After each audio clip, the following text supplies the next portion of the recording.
Here's the intermediate version of Billy in the Lowground. It's probably more in line with the way most of us play this tune. This is one of the most popular tunes for flat pick guitar, always has been. And I bet a lot of you already have a version of this tune, but we're going to look at some different challenges with fretting hand here in the intermediate curriculum to help just create this smoothing kind of quality to a tune like this. With flat picking, there's the basic initial approach, the initial sort of conventional thought of just one pick stroke after the other, and that's a big part of it. And we want to use that churn of the fretting arm, of the picking arm, to kind of help drive that flow and those good steady eighth note strings, ba ba do ba da ba do ba da. But looking here again at the intermediate curriculum of how these hammers, pulls, and slides help give us a little more of that connected kind of quality, which improves the overall sort of roundness of everything. So we'll dive in here. One of the things we noticed in the basic curriculum is that, like a lot of these fiddle tunes, most fiddle tunes, the melodies are based on major scales. And this is no exception here. We've got basically a C major scale as our main note grouping.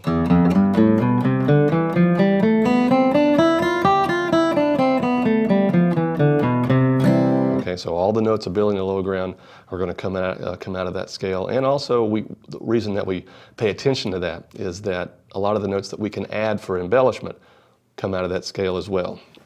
So let's dive in here.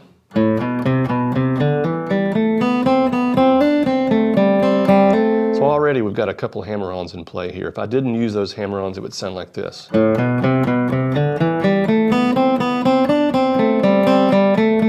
Okay. Into bar 4 there. So you can hear what those hammer-ons do, and I would encourage you, especially folks at the intermediate level, to understand how these hammer-ons can really affect that overall sort of connected quality to your playing. And where they're placed in that ascending line is important as well. Notice that that first hammer-on comes on the end of 2, ba ba to ba ya pa ta. So it sort of sets up a nice handoff into beat 3. Just examining some details and nuance of that bar. 1 and 2,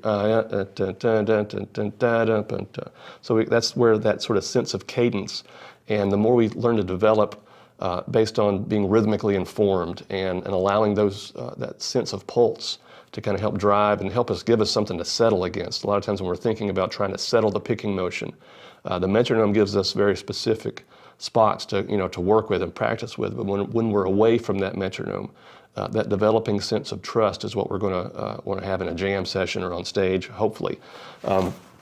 And so recognizing what those hammer-ons can do to kind of help us remember those beats and feel those beats. 1 and 2 and 3, 1 and 2,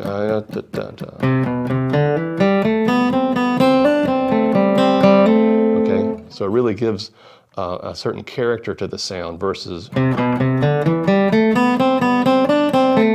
those are all the right notes, in all the right spots, but it has that sort of one-dimensional quality.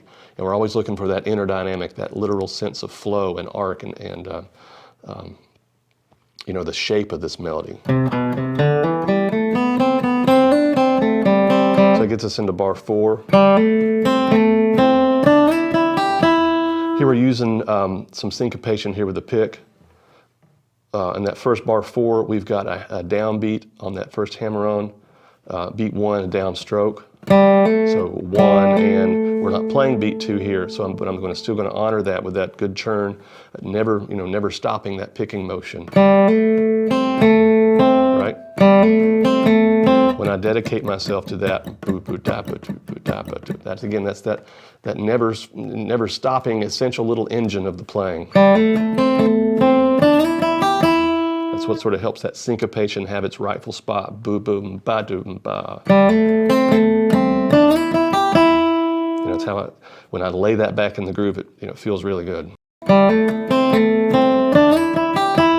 Okay, and that sets up a repeat of this basic first phrase. Most of these fiddle tunes that we play are a collection of phrases. Phrase 1, phrase 2, phrase 3 repeats the first phrase usually, and then there's a phrase 4, which is kind of an ender.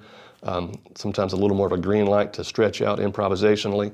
But here, setting us up for this third phrase as a repeat of the first.